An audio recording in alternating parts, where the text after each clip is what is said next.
내가 여호와의 인자하심을 영원히 노래하며 주의 성실하심을 내 입으로 대대하게 하리이다.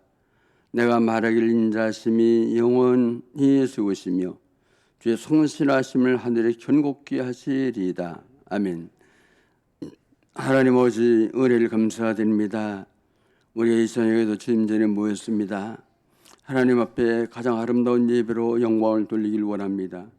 주님 성령께서 이 시간 역사하시고 은혜를 주셔서 우리 하나님의 충만한 은혜를 받게 하시고 하나님 앞에는 영광이 되게 도와주옵소서. 예수님의 이름으로 기원하옵나이다. 아멘. 찬송가 88장을 드립니다. 68장입니다.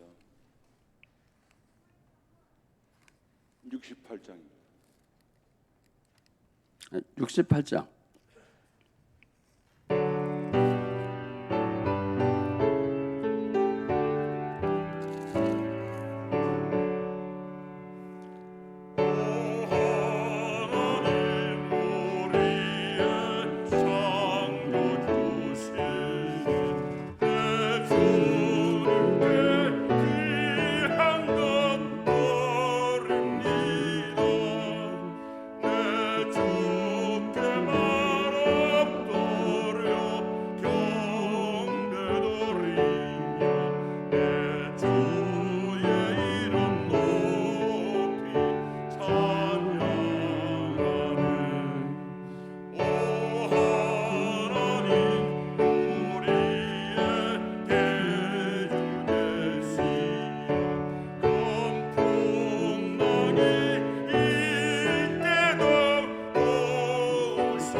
강금옥 권사님 기도합니다.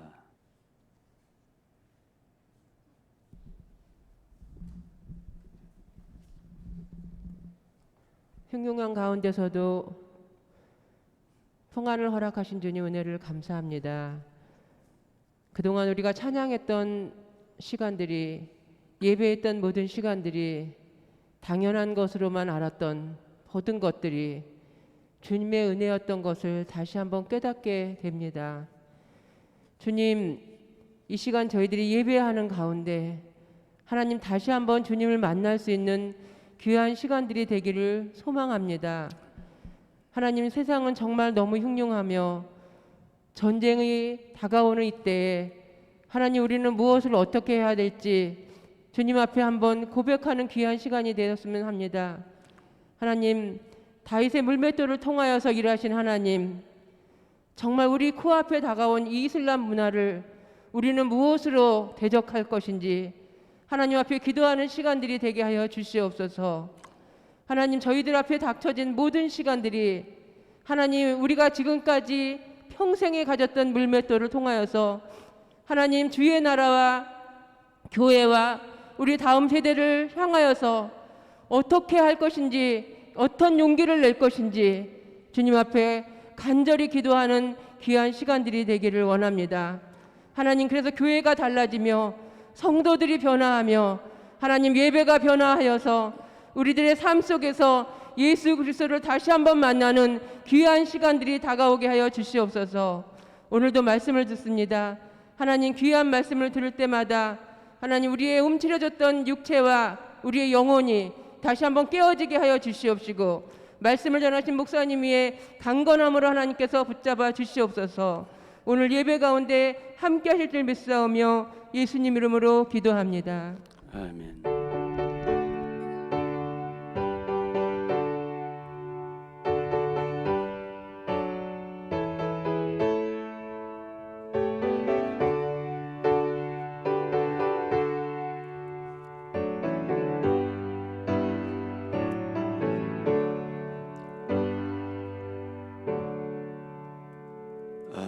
오늘 우리 실 말씀은 이사야 43장 1절로 7절입니다. 이사야 43장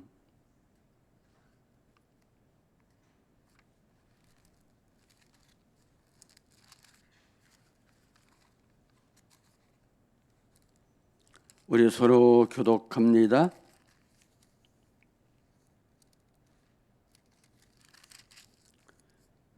야곱아, 너를 창조하신 여호와께서 지금 말씀하시느니라. 이스라엘아, 너를 지으신 네가 말씀하시느니라. 너는 두려워하지 말라. 내가 너를 구속하였고 내가 너를 지명하여 불렀나니 너는 내 것이라.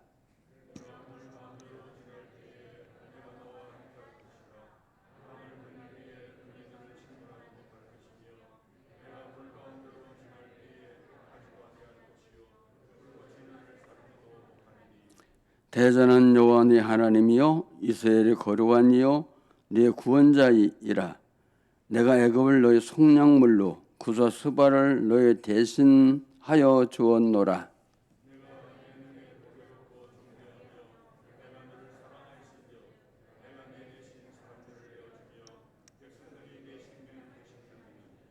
두려워하지 말라. 내가 너와 함께하여 네 자손을 동쪽에서부터 오게 하며 서쪽에서부터 너를 모을 것이며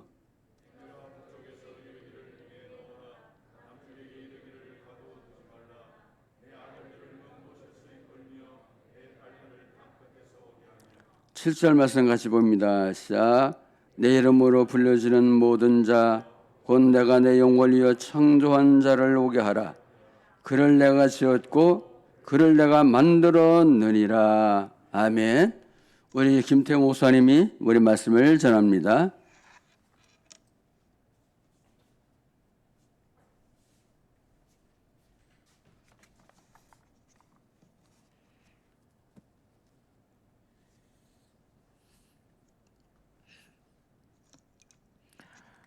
서로 인사하겠습니다. 하나님의 은혜가 충만하시기를 바랍니다. 네, 영상으로 들으시는 우리 성도님들에게도 하나님의 크신 은혜가 동일하게 있기를 바랍니다. 오늘 이사야서 43장 1절에서 7절 말씀을 가지고 우리 주님의 자기 주장이란 제목으로 하나님 말씀 전하겠습니다. 우리가 살아가는 데 있어서 불안해하고 두려워하는 것들이 있는데 대부분 그 이유는 잘 모르기 때문에 그렇습니다. 만약에 그 내용들을 잘 알면 우리가 운전을 할 때도 처음 가는 곳은 속도를 내지 못하고 이렇게 천천히 가야 됩니다. 그러나 잘 아는 곳이면 그게 좀 복잡한 것이라 할지라도 언제든지 익숙하게 갈 수 있습니다. 그러니까 불안함과 두려움은 잘 알아야 된다라는 겁니다. 그렇지만 그 정보에 대해서 잘못 알게 되면 오히려 더 고생하는 경우가 많이 있습니다. 제대로 그 시간 안에 갈 수 있는 거리인데 오히려 돌아가게 되고 시간과 재물을 우리가 더 많이 들어야지만이 갈 수 있게 되는 것입니다. 성경은 특별히 이 지식에 대해서, 올바른 지식에 대해서 강조를 하고 있습니다. 요한복음 17장 3절에 보면 영생은 곧 유일하신 참 하나님과 그가 보내신 자 예수 그리스도를 아는 것이니라. 그러니까 바른 믿음, 구원을 얻을 수 있는 이 믿음에 대해서 성경은 알아야 된다라고 말씀하고 있습니다. 그래서 하나님은 우리에게 바른 지식을 가지라고 명령하고 계시는 겁니다. 하나님에 대한 바른 지식이 바른 신앙과 또 구원을 얻는 참된 신앙으로 이끌기 때문입니다. 그래서 개혁주의 장로교, 특별히 우리 장로교는 이것을 너무 굉장히 강조하는 이유가 거기에 있는 거예요. 오직 성경, 오직 말씀 강조하는 이유가 바른 구원을 얻기 위해서는 하나님에 대해서, 성경 말씀에 대해서 바른 지식을 가져야 된다는 것입니다. 그러면 하나님은 우리 스스로 이렇게 바르게 알 수 있을까요? 하나님은 우리 스스로 바로 알 수 없습니다. 그 이유는 죄 때문에 안 돼요.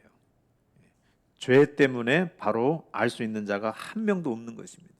그래서 로마서 3장 22절에 모든 사람이 죄를 범하였음에 하나님의 영광에 이르지 못하더니, 하나님의 영광에 이르지 못하는 자가 한두 명이 아니라 다 못 간다는 거예요. 그 이유는 하나님에 대해서 바로 알 수 있는 그 능력이 없어지는 거예요. 죄로 말미암아 상실되었기 때문에. 죄가 어떻게 사람으로 하여금 하나님의 영광에 이르지 못하게 하는지 우리 로마서 1장 19절에서 23절은 아주 잘 설명해 주고 있습니다. 우리 다 같이 한번 읽어보겠습니다. 19절에서 23절입니다. 로마서 1장 19절에서 23절 제가 읽겠습니다. 이는 하나님을 알만한 것이 그들 속에 보임이라. 하나님께서 이를 그들에게 보이셨느니라. 창세로부터 그의 보이지 아니한 것들 곧 그의 영원하신 능력과 신성이 그가 만드신 만물에 분명히 보여 알려졌나니 그러므로 그들이 핑계하지 못할지니라. 하나님을 알되 하나님을 영화롭게도 아니하며 감사하지도 아니하고 오히려 그 생각이 허망하여지며 미련한 마음이 어두워졌나니 스스로 지혜 있다 하나 어리석게 되어 썩어지지 아니하는 하나님의 영광을 썩어질 사람과 새와 짐승과 기어다니는 동물 모양의 우상으로 바꾸었느니라. 하나님께서 이 모든 만물을 지으실 때 거기에 하나님의 지혜와 능력을 담으셨어요. 그래서 정상적으로 알게 되면 하나님을 볼 수 있어야 되는 겁니다. 그런데 죄로 말미암아 하나님을 영화롭게 하지도 않고 감사하지도 않고 하나님의 그 썩어지질 않을 그 영광이 사람이나 또 새나 짐승이나 기어다니는 동물, 뱀, 이런 모양으로 형상을 만들어 가지고 섬기게 됐다는 거예요. 그러니까 마음과 그 두려워하는 마음은 있어요. 하나님을 알 만한 게 있습니다. 이 자연을 보고도 경외하는 마음이 있습니다. 근데 그것을 제대로 하나님께 가지 않고 허망한 데 둔다라는 거예요. 우상을 섬기게 된다는 겁니다. 하나님의 능력을 피조물 수준에서만 생각하니까 어떻게 하나님을 영화롭게 할 수 있겠습니까? 오히려 진리를 막는 이러한 모든 경건하지 않음과 불의에 대하여 하나님의 진노와 심판을 더욱 피할 수 없을 뿐입니다. 계속해서 하나님 외에 자기가 지혜롭다고 하고 세상을 더 연구하면 연구할수록 하나님과는 멀어지는 방향으로 갑니다. 그래서 하나님께서 정하신 그 진노와 심판을 점점점 더 확실하게 구체적으로 받게 되는 것뿐입니다. 그래서 하나님께서 그 백성들에게 바로 알게 하시려고 하나님이 직접 당신을 나타내시는 것을 기뻐하셨습니다.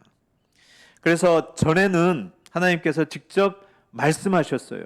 그의 그 종들을 통하여서 직접 말씀하셨어요. 모세와 같이 하나님과 대면한 자이고 직접 얘기를 했던 것입니다. 그리고 능력과 기사를 보여주셔서 하나님이 살아계심을 인도하고 계심을 경험하게 했습니다. 또 그의 임재를 경험하게 하는 이런 상징적인 것들이 있었어요. 구름 기둥이라든지 불 기둥이라든지 성막 안에 그런 모든 것들을 또 그 하나님의 산에서 천둥 번개가 일어나고 구름이 빽빽히 쌓여 이렇게 해서 하나님이 살아계심을 분명하게 보여주셨던 겁니다. 그리고 제사를 통해 가지고 죄의 대가는 어떠해야 된다는 것을 보여주셨어요. 죄의 대가는 죽어야만 된다. 죽음 없이는 하나님 앞에 나아갈 수 없다는 것을 가르치셨고 절기를 통해서 어떻게 하나님께 감사를 드려야 될지 감사는 어떻게 드리는 건지 가르쳐 주셨습니다. 그리고 보시면 먹는 것인데 먹는 거 가지고 이거는 부정한 것이고 이거는 정결한 것으로 이렇게 나타내고 있어요. 먹는 것 자체로. 무슨 말이냐면 사실 그 먹는 것 자체가 정결하고 부정한 것은 아니에요. 나중에 신약 시대에서는 먹는 것은 기도와 감사함으로 뭐든지 먹을 수 있습니다. 그러나 그때는 그 먹는 것을 실물로 삼아서 부정한 것이 무엇인지 정한 것이 무엇인지 가르쳐 주신 거예요. 그 그 먹는 것 자체가 깨끗하고 또 더럽고 이런 게 아니에요. 그걸 통해서 알게 해주신 것은 죄에 대해서 알게 하신 거예요. 하나님만이 그 부분을 정하시고 그것을 해결하는 방법이 하나님에게서 나온다는 것을 일일이 그런 그 실물들을 통해 가지고 경험하게 하신 겁니다. 가르치신 겁니다. 그러니까 이렇게 전에는 일일이 하나님께서 직접 말씀하시고 꿈에도 나타나시고 또 계획들을 보여주시고 실물들로 교훈을 시키셨던 거예요. 그러나 하나님께서 이제 마지막 때는 아들을 보내주셔서 그 모든 것을 다 하나님의 뜻이 무엇인지, 하나님이 어떤 분이신지 분명하게 가르쳐 주셨습니다. 예수 그리스도를 통해서 하나님은 참되고 유일하신 하나님이신데 삼위일체 하나님이심을 알게 하셨고, 또 이 모든 계획이 하나님이 예수 그리스도 안에서 구원하시기 위한 모든 계획이고 약속이었다는 것을 밝히, 그게 하나님의 뜻이라는 것을 밝히 알려주셨던 것입니다. 그리고 나서 이제 하나님께서 하신 게 뭐냐면 그 모든 것을 기록하시기로 작정하신 거예요. 그 기뻐하셨습니다. 기록. 그래서 모세도 마찬가지로, 모세도 자기가 죽게 되었을 때 이 모든 사실들을 다 기록으로 남겨서 후세대들에게 알게 하신 거예요. 왜냐하면 후세대들은 홍해를 건널 수가 없는 거예요. 다시 만나를 먹을 수가 없는 것입니다. 또 그 10가지 재앙을 통해서 하나님의 그 위대하심을 경험할 수가 없는 거예요. 그러나 분명한 것은 하나님이 살아계시다는 것을 기록으로 남게 하셔서 보이지 아니하는 하나님, 그렇지만 분명히 하나님께서 우리를 구속하여 주셨고 인도하고 계시다는 것을 알게 하신 것입니다. 기록으로 남기셨다라는 말은 뭐냐면 이제 더 이상 전에 하셨던 방법, 꿈에 보여주거나 직접 말씀하시거나 어떤 실물을 통해 가지고 알게 하시는 이 모든 방법을 이제 사용 안 하시기로 작정하셨다는 거예요. 마지막으로 기록으로 남겨두신 거예요. 그러니까 더 이상 그렇게 할 필요가 없는 것입니다. 이것 때문에 성경이 절대적으로 필요한 것이에요. 성경이 왜 필요하느냐, 우리에게 왜 필요하느냐, 이것 때문이에요. 하나님이 더 이상 이제 기록 계시를 완성하셨고 아들을 통하여서 그 모든 뜻과 계시를 다 밝히 보여주셨고 이제 더 이상 직접 말씀하실 필요 없이 기록으로 남겨두셨어요. 그래서 이제는 하나님을 바르게 알 수 있는 방법은 성경밖에 없는 것입니다. 이 성경 외에는 하나님을 알 수 있는, 바르게 알 수 있는다는 것은 방법이 없어요. 오직 이 성경밖에 없는 것입니다. 이 기록된 말씀인 성경을 대하는 태도는 그러면 어떠해야 됩니까? 기록된 말씀과 하나님, 이 성경과 하나님은 동일하신 겁니까? 같습니까? 여러분 어떻게 생각되십니까? 하나님과 이 성경이 똑같습니까? 성경이 하나님이십니까? 아니죠. 그렇지 않습니다. 그러나 우리 장로교회에서 생각하는, 우리 교회가 생각하는 입장은 뭐냐면 본질적으로는 틀립니다. 하나님하고 성경은 다른 것이에요. 분명하게 다른 것이지만 하나님과 성경을 따로 분리할 수 없습니다. 왜냐하면 하나님의 말씀이기 때문에. 하나님의 말씀이기 때문에 성경과 하나님을, 하나님의 뜻, 또 하나님을 아는 방법으로 하여금 분리할 수가 없는 거예요. 기억하셔야 됩니다. 왜 이런 말을 하느냐면 로마 카톨릭은 이 성경을 미신적으로 받는 거예요. 그냥 문자 그대로 동일시하는 것입니다. 무슨 말이냐면 베드로가 그 고백을 하죠. 고백을 했을 때 예수님이 베드로에게 너를 반석으로 삼아서 교회의 열쇠를 준다. 그러니까 그 카톨릭은 그걸 그대로 받는 거예요. 베드로가 받는 것으로 생각해가지고 베드로의 사도권을 이은 교황의 권위를 거기다 두는 거예요. 그리고 그 천주교는 뭐가 있냐면 일일이 그 교회에서 사용되는, 또 그때 사용되었던 어떤 물건들을 굉장히 중요시 여깁니다. 성경도 마찬가지예요. 미사할 때 보면 성경을 이렇게 입 맞추고 성경을 이렇게 딱 올리는 장면이 있습니다. 그러니까 이 성경 자체를 그렇게 이 성경 자체를 신령한 것으로 보는 거예요. 그리고 그 미사할 때 그 떡과 그 포도주가 기도하면 이게 직접 예수님의 몸과 피로, 살과 피로 변해서 그것을 아주 두렵게 생각합니다. 그래서 그거를 우리는 성만찬 할 때 그 잔을 나누지만 그들은 그것이 예수님의 보혈이기 때문에 조금이라도 흘리면 안 되는 거예요. 그래서 그 잔은 배분하지 않습니다. 그런 이유가 있는 거예요. 그러니까 문자 그대로 아주 미신적으로 숭배하는 거예요. 그리고 예수님의 그 자취들, 그래서 특별히 예수님이 그 십자가를 질 때 또 그 손수건, 또 어디서 넘어졌고 어디에서 뭔 말을 했고 이런 것들을 굉장히 소중하게 여기는 거예요. 그걸 미신적으로 섬기는 겁니다. 이렇게 성경 자체를 문자 그대로 동일시함으로 로마 가톨릭처럼 미신적으로 여기는 데가 있고, 또 반대로 아주 이 성경 자체를 거부하는 데가 있어요. 그래서 직접적으로 체험을 해야 된다는 거예요. 직통 계시를 받아야 된다는 거예요. 신비주의가 그런 입장입니다. 그러나 우리 장로교 입장은 본질적으로는 성경하고 하나님은 구별되지만 이게 하나님의 말씀이기 때문에 하나님 뜻과 하나님을 아는 데 있어서는 분리할 수가 없는 거예요. 여기에 나와 있는 대로 순종하게 되면 하나님의 말씀을 순종하는 것입니다. 이 말씀대로 지키고 따르면 하나님을 섬기는 거예요. 그런 의미에서 우리 개혁주의는 그렇게 성경과 하나님을 그렇게 보고 있다는 겁니다. 그래서 오직 성경이라고 했을 때는 하나님을 유일하게 알 수 있는 방법, 또 하나님의 뜻이 무엇인지 알 수 있는 방법은 성경밖에 없다는 거예요. 스스로 하나님을 바로 알 수 없으므로 하나님은 자신이 누구인지를 밝히셨고, 이것을 통하여서 이제 마지막으로 기록된 이 성경을 통해서 힘써 하나님을 알라라고 명령하시는 거예요. 그냥 소홀히 여기면 안 됩니다. 하나님의 말씀, 설교 말씀 듣는 것을 소홀히 여기면 안 되고 부지런히 듣고 부지런히 배워서 하나님이 누구신지, 하나님이 무엇을 원하시는지 부지런히 알라고 하신 것입니다. 왜 하나님은 이렇게 우리로 하여금 그를 바로 알라라고 명령하시는 걸까요? 바로 알게 되면 어떤 유익과 복이 있는 것입니까? 오늘 본문에서는 그 부분을 잘 말씀해 주고 있습니다. 첫 번째로, 하나님의 말씀을 통하여서 바로 하나님을 알게 되고 하나님의 뜻을 알게 되면 비로소 그 안에서 우리의 모든 불안과 두려움이 사라지게 되는 것입니다. 그리하여서 안식과 평강을 비로소 누릴 수 있는 거예요. 하나님을 바로 알아야 되는 겁니다.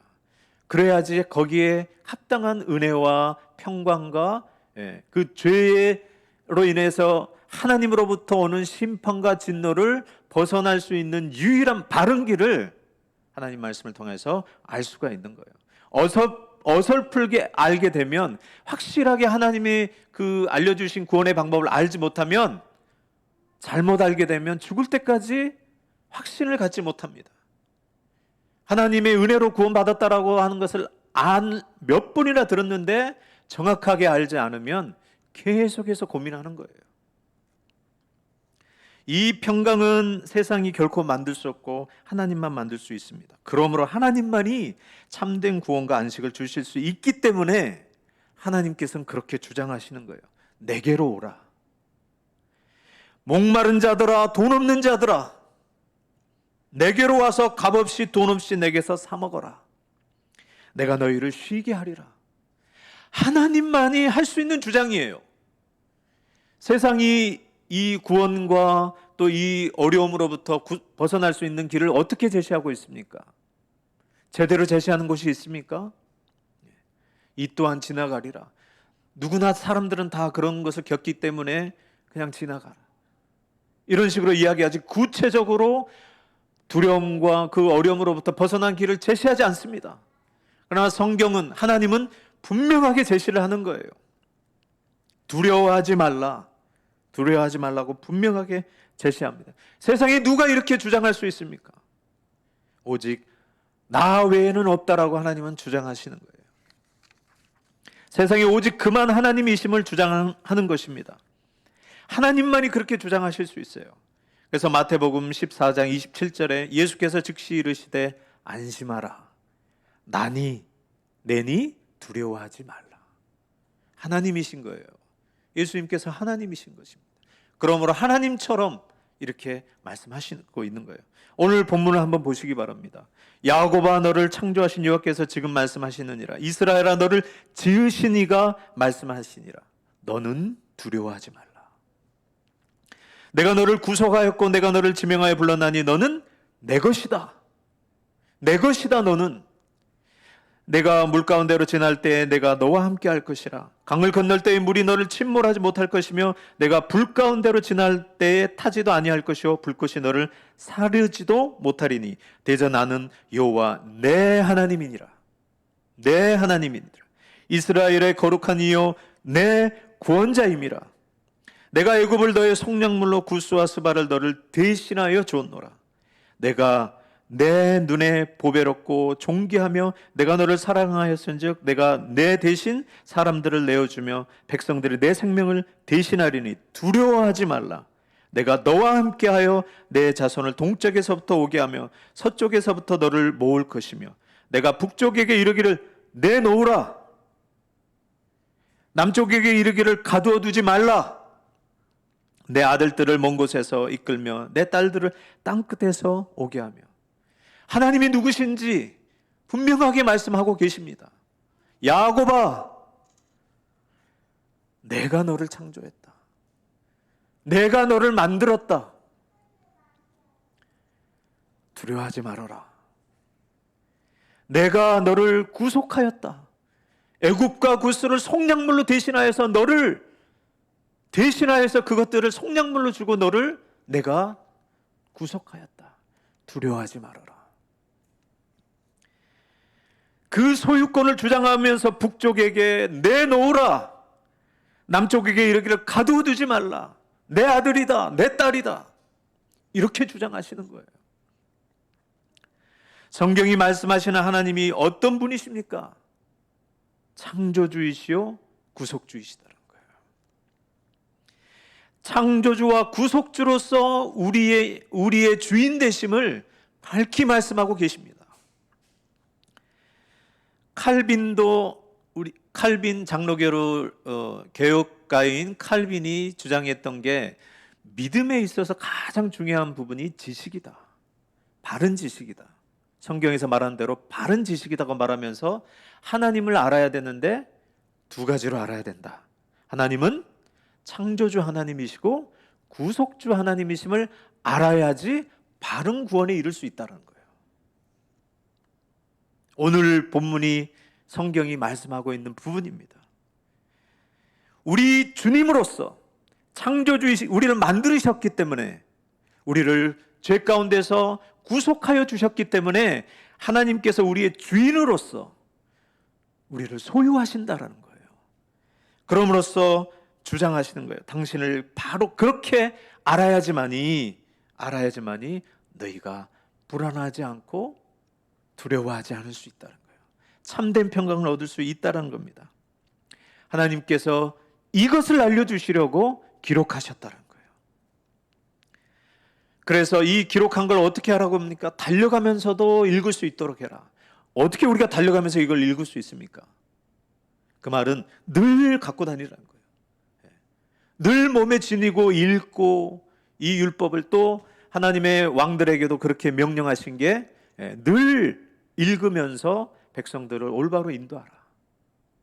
하나님의 뜻이 무엇인지 그냥 돌에 새기고 이 책에 새기지 말고 마음에 새기라고 그럽니다. 마음에 새기라고. 내 입에서 떠나지 말게 하라. 이 말은 뭡니까? 이것을 통하여서 내가 주인으로서 너를 만들고 너를 구속한 주인으로서 너를 책임지겠다는 거예요. 너의 구원이 나에게 있다는 겁니다. 내가 너를 기뻐하고 내가 너를 자녀로 삼고 내가 너를 창세전에 택하였기 때문에 너의 구원이 확실하다라는 것을 우리에게 보증하여 주시는 거예요. 내가 너를 만들었다. 내가 너를 구속하였다. 내 생명을 대신하여 내가 너를 오늘 본문에 몇 번 나오나 보십시오.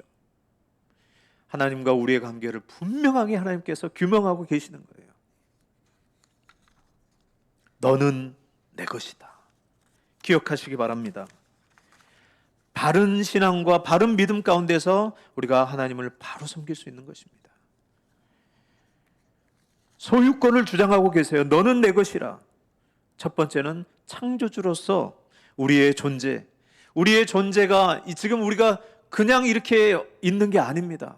분명하게 성경을 통하여서 기억하시기 바랍니다. 우리는 하나님에게로부터 왔다는 거예요. 그래서 이렇게 존재하는 것입니다. 하나님이 우리를 창조했기 때문에 우리가 이 땅에 있다는 것을 믿으시기 바랍니다. 그러므로 내가 하나님의 소유임을 하나님이 창조주이심으로 인해서 여러분이 확인하시기 바랍니다. 두 번째는 하나님께서 구속주이시기 때문에 주되심을 주장하시는 거예요. 구원에 있어서 하나님께서 우리를 대신해서 그 아들이 죽으셨는데 두 가지 입장이 있습니다. 예수님이 모든 사람을 위해서 죽으셨다. 장로교에서는 예수님이 그 택한 자를 위해서 죽으셨다. 어떤 게 맞는 것 같습니까? 모든 사람을 죽으셨다라는 것을 보편구원론, 만인구원론으로 합니다. 하나님은 사랑의 하나님이시기 때문에 모든 사람을 위해서 죽으셨다는 말이에요. 그 말도 모든 사람을 다 구원한다는 말이 아니에요. 누구나 구원받을 수 있도록 모든 사람에게 발판을 마련해 주셨다는 거예요. 예수님이 죽으셨다는 거예요. 모든 대상을 위해서. 근데 결정적인 것은 뭐냐면 거기에서 믿는 사람만, 그러니까 예수님의 그 보혈의 공로로 또 하나님께서 은혜를 주셔서 부르신 자가 은혜로 구원받는 게 아니라 초점이 누구에게 있어요? 나에게 있는 거예요. 아무리 하나님께서 나를 구원을 위해서 그렇게 은혜를 베풀어 주셨어도 내가 믿지 않으면 안 되는 거예요. 결국 강조하는 것은 우리의 믿음의 행위를 강조하는 겁니다. 그러나 성경에서는 시종일관, 오늘 본문에서도 이야기하겠지만 내 백성, 내 자녀, 분명하게 내 소유를 분명하게 말씀하고 있어요. 성경에 보십시오. 우리를 죄인을 구속하셨을 때 어떻게 표현합니까? 잃어버린 자라고 표현하고 있습니다. 원래 소유였는데 잃어버렸다가 다시 찾았다라고 표현을 하고 있어요. 탕자 비유는 원래 그가 자식이 아니었는데 자식을 삼아준 것으로 표현하지 않습니다. 자녀였는데 잃어버린 걸로 표현하고 있어요. 죽었다 다시 사는 걸로 이렇게 표현하고 있습니다. 그 탕자가 돌아오는 것을 죄인이 회개하여 하나님께 돌아온 것으로 설명하고 있는 거예요. 그리고 예수라는 그 이름도 자기 백성을 저희 죄에서 구원하실 자이다. 그리고 하나님께서 이 땅에 예수님을 보내실 때 에베소서에서 뭐라고 표현하십니까? 창세전에, 아직 이 땅이 만들어지기도 전에 창세전에 예수 그리스도 안에서 택한 백성이라고 분명하게 표현하고 계세요. 그리고 성경은 계속해서 이 구원이 하나님의 전적인 작정과 예정과 신적 작정으로 되었다는 것을 계속해서 표현해주고 있어요. 에서와 야곱을 통해서도 표현합니다. 아직 태어나지도 않았는데 하나님께서 택한 백성이라고 분명하게 표현해주고 있어요. 야곱의 그 행동을 보십시오. 어디 구원받을 만한 그런 행동들이 있습니까? 아니에요. 성경에서 하나님께서 야곱을 그렇게 표현하시는 것은 내가 택한 백성을 하나님께서 인도하신다는 것을 보여주는 거예요. 소유를 주장하시는데 만세전에 그리스도 안에서 택하셨고 그 택하신 자를 부르셨다라는 거예요. 아담 범죄 이후로 새롭게 다시 만약에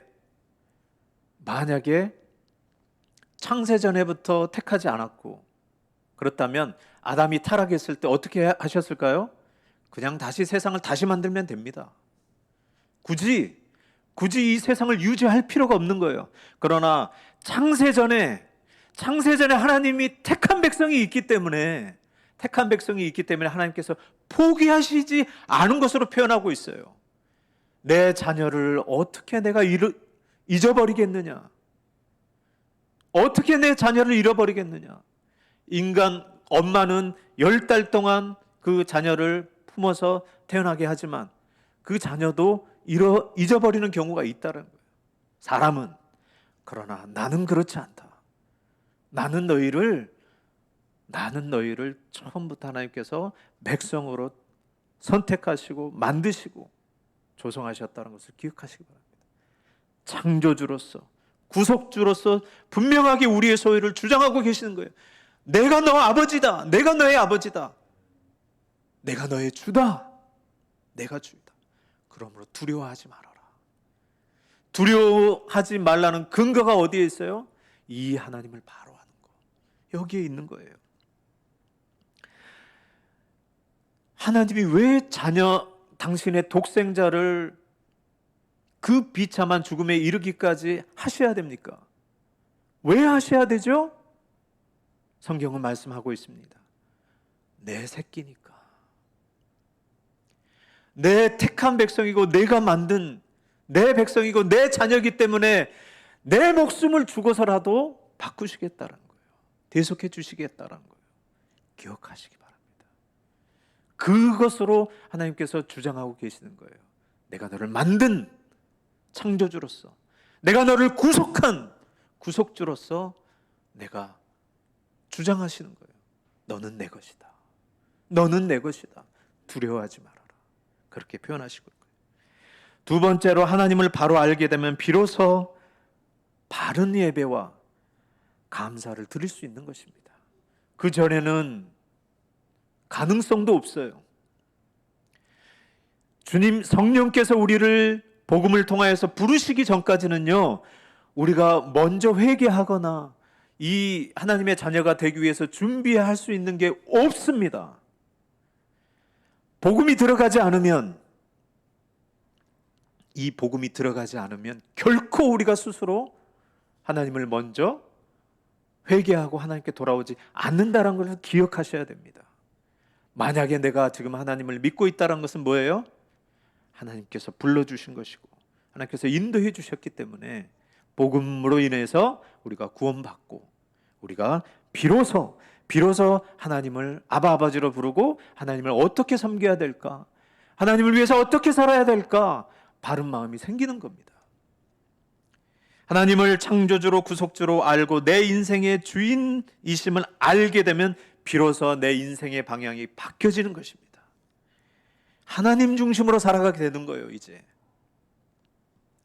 그래서 내가 번 것이지만 하나님이 주신 것으로 생각하고 하나님께 드리는 것입니다. 그리고 하나님이 모든 것을 주장하시고 내 하나님이기 때문에 내 하나님이 말씀하신 대로 날을 정하여서 일주일에 한 날을 정하여서 구별해서 하나님께 예배를 드리는 것이에요. 하나님을 바로 알 때 바로 하나님께 예배를 드리는 것입니다. 기억하셔야 됩니다. 여러분, 우리가 지금 여러 어려움 통해 가지고 하나님께 제대로 못 나가고 있다는 것은 이 하나님 앞에 우리가 바로 서지 못하고 있기 때문입니다. 하나님이 어떤 분이신지 바로 아셔야 됩니다. 기도하셔야 됩니다. 하나님을 바로 알게 하여 주시옵소서. 그래서 바르게 하나님을 섬기게 하여 주시옵소서. 바르게 감사하게 하여 주시옵소서. 하나님의 영광을 위해 사는 것이 인생의 목적이 되는 것입니다. 어떻게 하면 그렇게 되는 건가요? 내 뜻대로 살지 않고 하나님 뜻대로 살면 그렇게 하나님의 영광을 위해서 살게 되는 것입니다. 하나님의 뜻이 무엇인가요? 우리의 삶에 있어서 또 하나님을 섬기고 예배하는 데 있어서 자세히 성경이 알려주시고 있나요? 알려주고 있습니다. 전처럼 꿈이나 직통계시로 신비한 체험으로 알려주시지 않고 어떻게 알려주신다고요? 기록된 말씀이 알려주신다는 거예요. 구원이 하나님의 절대 주권이요 전적인 하나님의 은혜라고 하니까 마치 은혜로 되니까 우리를 방종하게 한다라고 말하는 사람들이 있습니다. 율법이 아닌 복음에 나타난 하나님의 의, 즉 예수로 말미암는 죄사함과 의의 전가로 인해 하나님께 나아갈 수 있다라는 이 하나님께서 주신 복음의 의, 이 하나님의 의를 알게 되었는데 이게 값없이 주어지니까 또 죄인임을 더 은혜로 말미암아 드러나니까 그 은혜를 더 나타내기 위해서 더 죄를 짓자, 이렇게 말하는 사람들은 하나님을 바로 알지 못하고 있는 사람들이에요. 우리의 그 행위를 강조하지 않고 하나님의 은혜를 강조하는 것은, 왜 하나님께서 은혜를 강조하는 것입니까? 우리가 갚을 능력이 없는 거예요. 아예 우리가 할 수 있는 것이, 우리가 행위로 나타낼 수 있는 것이 그 조건에 미치지도 못하는 거예요. 그래서 아예 그것은 언급도 하지 않는 겁니다. 그게 하나님께서 은혜로 주신다라는 거예요.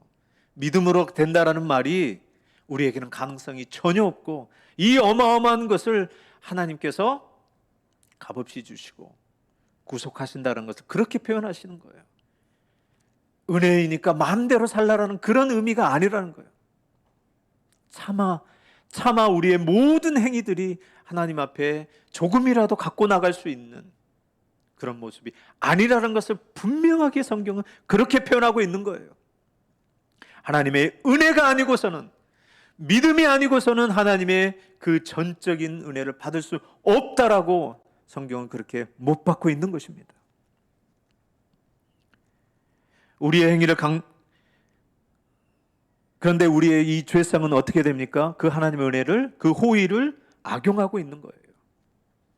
로마서 6장 1절에서 2절은 이렇게 표현하고 있습니다. 그런즉 우리가 무슨 말을 하리요?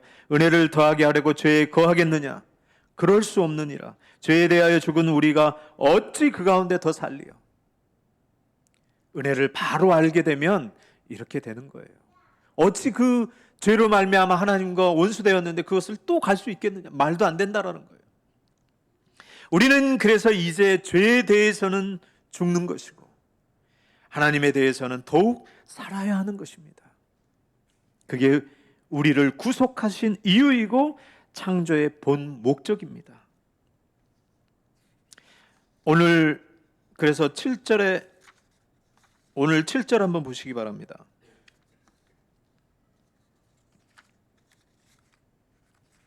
오늘 본문 말씀 7절에 보시면, 내 이름으로 불려지는 모든 자 곧 내가 내 영광을 위하여 창조한 자를 오게 하라. 그를 내가 지었고 그를 내가 만들었니라. 만들고 구속하신 이유가 내 이름으로 불려지게 하기 위해서. 내 이름으로 불려지는 이유가 뭐예요? 내 영광을 위해서 창조한 자들이라는 거예요. 내 영광을 위해서 창조한 자라는 겁니다. 자, 기록된 성경이 하나님께서 우리에게 기록된 성경을 통하여서 이제 구체적으로 어떻게 살아가야 될지, 어떻게 하나님을 섬겨야 될지 바르게 알게 하시는 겁니다. 기록된 성경은 무엇이냐면 하나님께서 우리에게 요구하시는 거예요. 하나님의 뜻입니다. 다른 표현을 하면, 간단히 표현하면 하나님의 계명인 거예요. 어떻게 살아가야 될까? 복음으로 살아가는 거죠. 복음으로 구원을 받았죠. 지침이 무엇입니까? 기준이 뭐예요? 율법인 거예요. 이 말은 율법을 통하여서 구원받는다라는 게 아니에요. 이제 그 율법이 우리로 하여금 하나님의 뜻을 알게 하셔서 그 율법을 통하여서 살아가게 하신다라는 거예요. 그러므로 우리가 이제 성경을 읽고 적용해야 될 그 적용 포인트가 무엇입니까? 하나님의 뜻을 다 알려준 그 요약된 이 전체 성경을 요약한 게 대략 한 7가지로 요약을 합니다. 7대 교리입니다. 하나님의 뜻이 무엇인지, 하나님이 누구신지, 구원이 무엇인지, 우리 인간이 무엇인지, 성경이 무엇인지, 교회가 무엇인지, 종말은 무엇인지 하나님께서 알려준 교리가 있습니다. 그게 하나님 뜻이에요. 그리고 삶의 그 지침으로서 십계명이 있는 것입니다. 그러므로 읽고 나서 여기에서 내 삶에 또 내가 하고 싶은 대로 적용하지 않고 모든 적용은 그 교리와 또 십계명에 맞춰서 적용해야 되는 거예요. 구체적인 지침입니다. 그게 개혁주의 장로교회만이 율법을 이렇게 보고 있는 거예요. 율법을 세 가지 용법으로 보고 있습니다. 첫째는 정죄의 기능으로 죄가 무엇인지 알게 하는 겁니다. 그래서 이 죄를 해결하는 방법은 예수 그리스도밖에 없다는, 구원자를 바라보게 하는 정죄의 기능입니다. 믿지 않는 자들에게도 두 번째 용법으로 율법이 억제의 기능이 있습니다. 죄를 더 이상 더 일어나지 않게끔 잠잠시키는 억제의 기능이 있습니다. 그래서 일반 법이 있는 거예요. 일반 은총으로 세상에도 법이 주어져 있는 거예요. 죄로 인해서 망하지 않게 하시려고 일반적으로 죄를 억제하기 위해서 법을 주신 거예요. 세 번째로 구원받은 백성들에게 성화의 규범으로 주신 거예요. 왜냐하면 율법에 대해서 복음으로 구원받는다고 해가지고 율법이 이제 폐기된 자로 여기는 사람들이 있습니다. 율법 폐기론자들이에요. 율법은 더 이상 필요 없다라고 생각하여서 방탕하게 사는 사람입니다. 근데 예수님은 율법을 폐하러 오셨다고 하지 않으셨어요. 그를 통하여서 율법을 그 안에서 온전하게 이루게 하신 것이지, 그래서 그를 통해서 우리의 그 모든 행위와 모든 그 위치를 회복하신 거예요. 그리고 반대로 너무 율법을 강조하는 자들이 있습니다. 율법주의자들인 거예요. 율법을 통해서만이 구원을 받을 수 있다, 하나님께 인정을 받을 수 있다, 이렇게 생각하는 사람입니다. 우리는 그렇지 않다는 거예요. 율법주의자도 아니고 율법 폐기론자도 아니고 그 율법을 우리의 이제 지침으로, 삶의 지침으로 살아간다는 거예요. 왜 율법이 주어져 있습니까? 아직 우리가 천국에 안 가 있기 때문에 그러는 거예요. 즉 우리가 부패가 있는, 죄성이 있는 육체 가운데 있기 때문이에요. 이 율법은요, 천국에 가면 더 이상 있지 않습니다. 천국에 갈 때까지 우리에게 주신 방편인 거예요. 이끌어 주신 방편이에요. 죄를 피하고 죄를 짓지 아니하고 하나님을 위해서 살아가야 되는데 무엇이 죄인지 모르잖아요.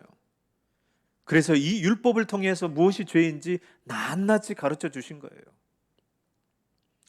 하나님 외에 다른 신을 섬기는 거, 그게 죄라는 거예요. 하나님을 우리가 임의대로 형상으로 만들어서 내 마음대로 하나님을 믿으면 그것도 죄라는 거예요. 그리고 하나님의 이름을 망령되이 일컫는 거, 그것도 죄라는 거예요. 그건 하나님을 사랑하는 게 아니라는 겁니다. 그리고 하나님께서 지키라고 하는 그 안식일을 거룩하게 지키지 않는 거, 그거 하나님 말씀을 지키지 않는 거라는 거예요.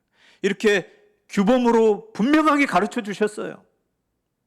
하나님을 어떻게 사랑할 것인지, 죄가 무엇인지 그것을 밝히 알게 하셨고, 그렇게 행동하면 하나님께 다가와서 용서를 구하고 바르게 살게 하시려고 그 지침을 주셨다는 것을 기억하시기 바랍니다. 바로 알아야지, 이 말씀대로 해야지 하나님을 바로 섬길 수 있잖아요. 그리고 이 말씀대로 해야지 이웃을 바로 사랑할 수 있는 것입니다. 구체적으로 우리에게 지침으로 알려주셨으니 이제 성경을 읽으시면 이 말씀에 비춰서 어떻게 살아가야 될지 적용하셔야 되는 겁니다. 선지자들의 외침을 한번 보십시오. 이렇게 살다가는 하나님의 진노와 심판을 받는다. 그 경고한 내용이 근거가 무엇입니까? 율법을 통하여서, 하나님의 그 말씀을 통하여서 그들에게 경고하였어요. 안식일을 거룩히 지키지 않았다. 너희가 우상을 섬겼다. 너희가 하나님을 형상화시켰다. 너희들이 이웃을 사랑하지 않았다 라는 것으로 그 선지자를 통하여서 경고하셨던 것을 기억하시기 바랍니다.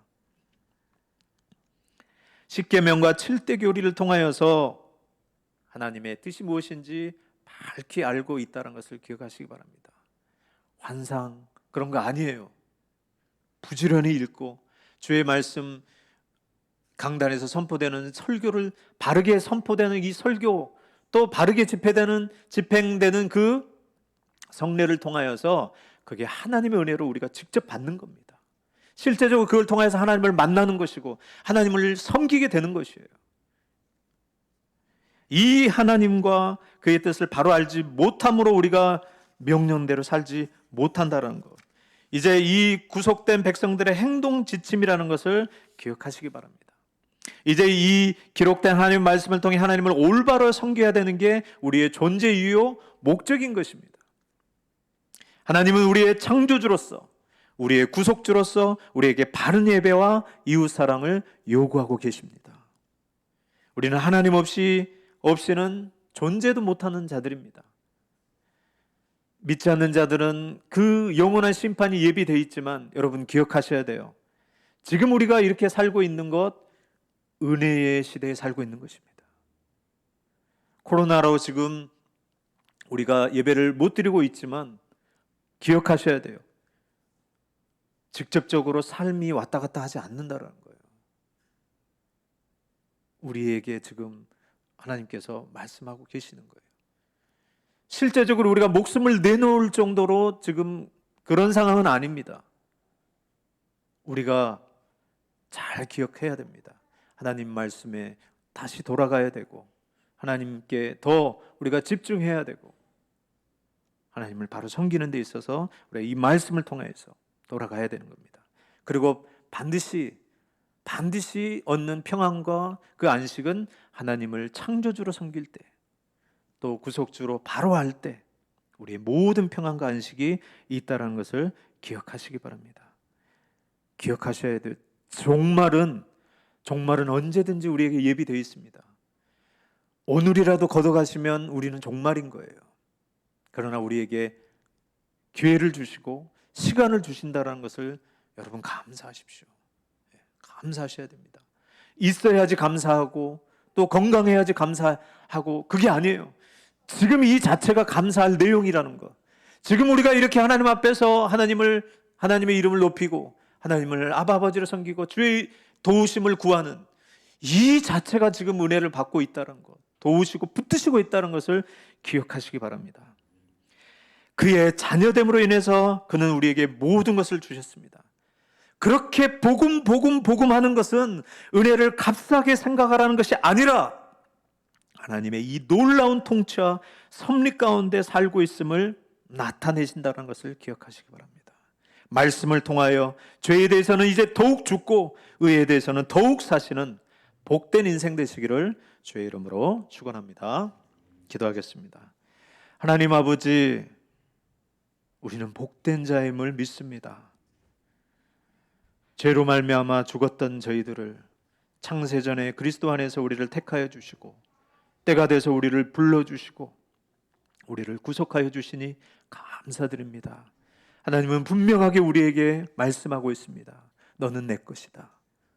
내가 너를 낳았고 내가 너를 만들었고 내가 너를 구속하였으니 너는 내 것이라 라고 하면서 우리의 모든 구원과 우리의 모든 확신을 하나님께서 책임지신다라고 분명하게 표현하고 있습니다. 하나님 그 은혜로 살아가고 있는 저희들, 하나님 이 은혜의 때를 값없이 지나지 않게 하여 주시옵소서. 헛되이 보내지 않게 하여 주시옵시고 이 주어진 기이한 시간들을 올바로 하나님을 위해서 사는 저희 이 복된 인생들을 되기를 주님께서 복을 나려 주시옵소서. 감사드리오며 예수님의 이름으로 기도드리옵나이다. 아멘.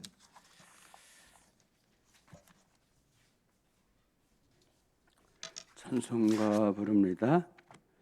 79장 찬송 부릅니다.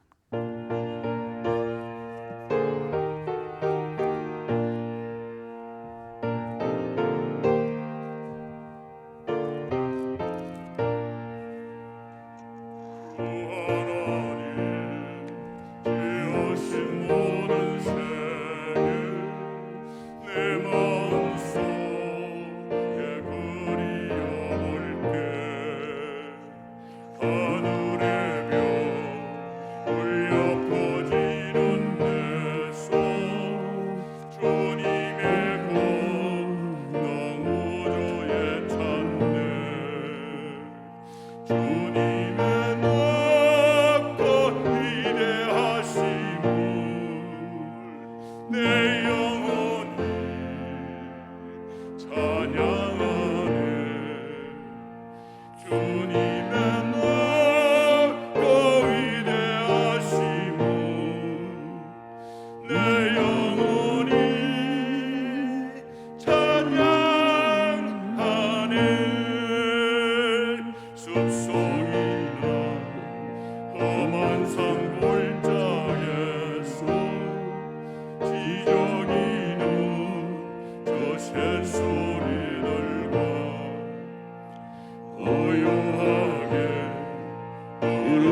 당신의 무릎 주님의 솜씨 노래하노라. 주님의 높고 위대하심을 내 영혼이 찬양하네. 주님의 높고 위대하심을 내 영혼이 찬양하네. 주 하나님 동생야 아낌없이 우리를 위해 보내주셨네. 십자가에 피 흘려 죽으신 주 내 모든 죄를 대속하셨네. 주님의 높고 위대하심을 내 영혼이 찬양하네. 주님의 높고 위대하심을 내 영혼이 찬양하네. 내 주 예수 세상에 다시 올 때 저 천국으로 나를 인도하리. 악연소리 엎드려 경배하며 영원히 주를 찬양하리라네. 주님의 높고 위대하심을 내 영혼이 찬양하네. 주님의 높고 위대하심을 내 영혼이 찬양하네.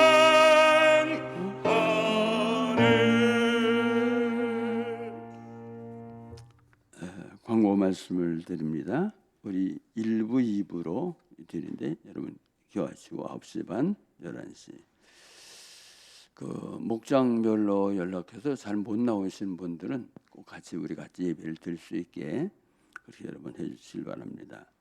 하루 한 번씩 기도하는 거 우리 하루 한 번씩 교회 나와서 꼭 기도하는 거 잊지 마시고 중고등 무수련회 오는 토요일날 주일날 양일가 있습니다. 기도 많이 해주시길 바랍니다. 1장 부르고 축도로 마칩니다.